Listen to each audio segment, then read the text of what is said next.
Secret recipe MDH का जीरा SIP jaljeera मसाला। SIP SIP जीरा सिप MDH का जलजीरा जीरा सिप MDH का जीरा सिप। एक तरफ यूक्रेन रूस पर लगातार हमले कर रहा है तो वहीं दूसरी तरफ पुतिन ने यूक्रेन पर कब्जे का अभियान तेज कर दिया।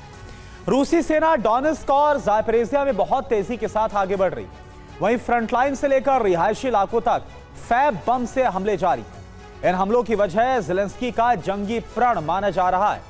दरअसल यूक्रेन के स्वतंत्रता दिवस पर ज़ेलेंस्की ने इस बात का ऐलान कर दिया है, यूक्रेन ना तो रूस को अपनी जमीन देगा और ना ही कोई समझौता करेगा। ऐसे में जहां युद्ध विराम की संभावनाएं समाप्त हो चुकी है, वहीं यह माना जा रहा है कि पुतिन अपने लक्ष्यों को हासिल किए बिना नहीं रुकने वाले हैं। रिपोर्ट आप देखिए। यूक्रेन न झुकेगा, न कोई समझौता करेगा। ये प्रण है यूक्रेनी राष्ट्रपति व्लादिमीर ज़ेलेंस्की। यूक्रेन के स्वतंत्रता दिवस के मौके पर ज़ेलेंस्की ने साफ कर दिया, यूक्रेन अपनी अखंडता को दांव पर रखकर पुतिन से कोई डील नहीं करने वाला है। ज़ेलेंस्की ने अपने संबोधन में दो बड़ी बातें कही। नंबर 1, यूक्रेन कोई समझौता नहीं करेगा। नंबर 2, रूस को अपनी 1 इंच जमीन नहीं देगा। ज़ेलेंस्की के इस ऐलान के साथ ही युद्ध विराम की संभावना पूरी तरह खत्म मानी जा रही है। दावा है कि ज़ेलेंस्की अब पुतिन के साथ किसी वार्ता या समझौते के मूड में नहीं। युद्ध विराम की संभावनाएं खत्म होने के बाद पुतिन ने अपना निप्रो मिशन लॉन्च कर दिया। साथ ही पुतिन की सेना यूक्रेन फ्रंट लाइन को ध्वस्त करने के लिए जबरदस्त बारूद बरसा रही। डोनेत्स्क में कोंटानेव्का के पास यूक्रेन सेना के बेस को तबाह कर दिया। यहीं रूसी सेना ने FAB 500 बम से हमला किया। वोल्चांस्क में भी रूस ने FAB 500 बम गिराकर एक यूक्रेनी पोस्ट को तबाह कर दिया। मिरोग्राद में रूस ने FAB 3000 बम का इस्तेमाल किया। हमले में यूक्रेन की UAV पोस्ट पूरी तरह से तबाह हो गई। खेरसोन में भी रूस ने एक UAV पोस्ट को तबाह कर दिया। यहां रूस ने X-39 मिसाइल का इस्तेमाल किया। ज़ापोरिज़िया में रूसी सैनिक ट्रेंचों में घुस-घुसकर यूक्रेनी सैनिकों को तबाह कर रहे हैं। रूस की कोशिश जल्द से जल्द ज़ापोरिज़िया से लेकर डोनेत्स्क तक यूक्रेन की फ्रंट लाइन को कमजोर कर आगे बढ़ने की, ताकि ज्यादा से ज्यादा यूक्रेनी जमीन पर कब्जा किया जा सके। बीते एक हफ्ते में रूस ने ज़ापोरिज़िया के 2 इलाकों पर कब्जा किया। वहीं डोनेत्स्क में भी एक इलाके पर कब्जे में रूस को कामयाबी मिली। एक हफ्ते में रूस 55 वर्ग किलोमीटर जमीन पर कब्जा कर चुका है।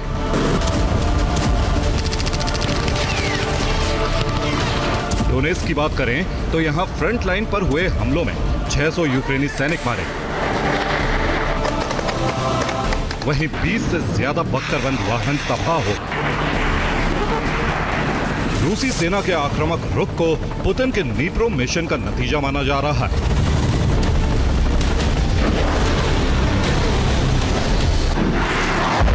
दरअसल रूसी राष्ट्रपति की कोशिश निप्रो नदी के पूर्वी तट तक कब्जे की है। खेरसोन में रूस का कब्जा है और यहां से गुजरने वाली नदी का पूर्वी तट भी रूस के कंट्रोल में है। वहीं ज़ापोरिज़िया का करीब 70% इलाका रूस के पास है। अब रूस की कोशिश पूरे ज़ापोरिज़िया पर कंट्रोल करके यहां से बहने वाली नदी के संपूर्ण पूर्वी तट पर कब्जे की है और इसके लिए रूस ने ज़ापोरिज़िया में मौजूद उस पेन्फ्का में अभियान शुरू किया। निप्रो नदी से इस इलाके की दूरी करीब 88 किलोमीटर है। यहां पर मौजूद रूसी सेना तेजी के साथ फ्रंट लाइन को तोड़ते हुए आगे बढ़ रही है। वहीं रूस की एक टुकड़ी पोक्रोवस्क से भी आगे बढ़ रही है। यहां से निप्रो नदी 140 किलोमीटर दूर है और इस टुकड़ी को नदी के उस हिस्से पर कब्जे का अभियान सौंपा गया है जो निप्रो पोक्रोवस्क से होकर बहती है। ज़ेलेंस्की का प्रण और पुतिन का आक्रामक रुख। भविष्य में जंग के और ज्यादा भड़कने की गारंटी माना जा रहा है। इस बात की पुष्टि यूरोप से आ रहे बयान भी करते हैं। यूरोपीय यूनियन की विदेश नीति प्रमुख काया कल्लस ने अपने एक बयान में कहा, पुतिन ट्रंप के युद्ध विराम समझौते पर हंस रहे हैं। वहीं जर्मन चांसलर फ्रेडरिक मर्ज ने कहा, आने वाले हफ्ते या महीनों में युद्ध विराम बेहद मुश्किल होने वाला है।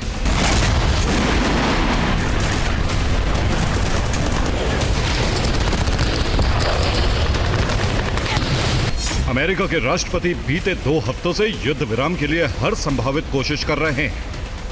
15 अगस्त को ट्रंप ने पुतिन से मुलाकात की, तो 18 अगस्त को वॉशिंगटन में यूरोपीय देशों और ज़ेलेंस्की के साथ महामुलाकात की। लेकिन इसके बाद रूस की तरफ से कोई सकारात्मक रुख नहीं मिलने की वजह से डोनाल्ड ट्रंप भड़के हुए हैं। फिनलैंड के राष्ट्रपति अलेक्जेंडर स्टब ने अपने एक बयान में कहा, अमेरिकी राष्ट्रपति ने युद्ध विराम की धीमी प्रगति को लेकर चिंता व्यक्त की है। वो अब रूस की रणनीतियों से थकने लगे। ट्रंप को 2 हफ्ते में पुतिन ज़ेलेंस्की की बैठक होने की उम्मीद भी ना के बराबर है। अमेरिकी राष्ट्रपति का धैर्य जल्द जवाब दे सकता है। दरअसल फिनलैंड के राष्ट्रपति स्टब और ट्रंप के संबंध बेहद मजबूत माने जा रहे हैं। ऐसे में स्टब के इस बयान को रूस के लिए बड़ी चेतावनी माना जा रहा है। हालांकि रूसी राष्ट्रपति को ट्रंप के क्रोध की कोई परवाह नहीं। यही वजह है कि पुतिन की सेना न सिर्फ फ्रंटलाइन पर तबाही मचा रही है, बल्कि रूसी शहरों को भी दहलाया जा रहा है। बीते 24 घंटे में रूस ने यूक्रेन के रिहायशी इलाकों पर जबरदस्त तरीके से अटैक किया। दावा यह है कि रूसी सेना के टारगेट पर कुल 6 शहर थे। पूरी जानकारी आपके सामने।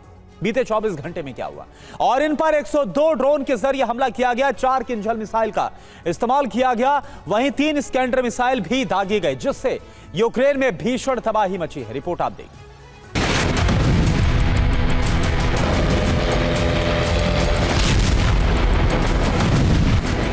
व्लादिमीर पुतिन के आदेश पर रूसी सेना यूक्रेन के रिहायशी इलाकों पर हमले कर रही है।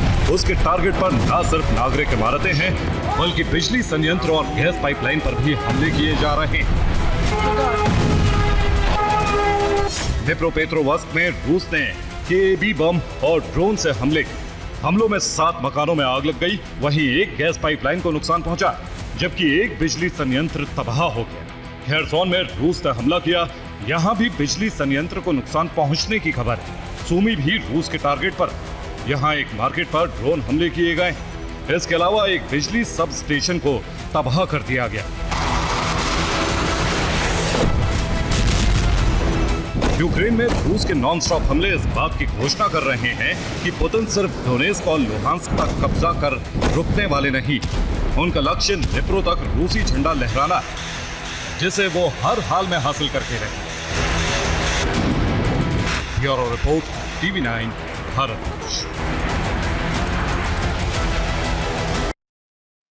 ये है सीक्रेट रेसिपी MDH का जीरा सब जलजीरा मसाला।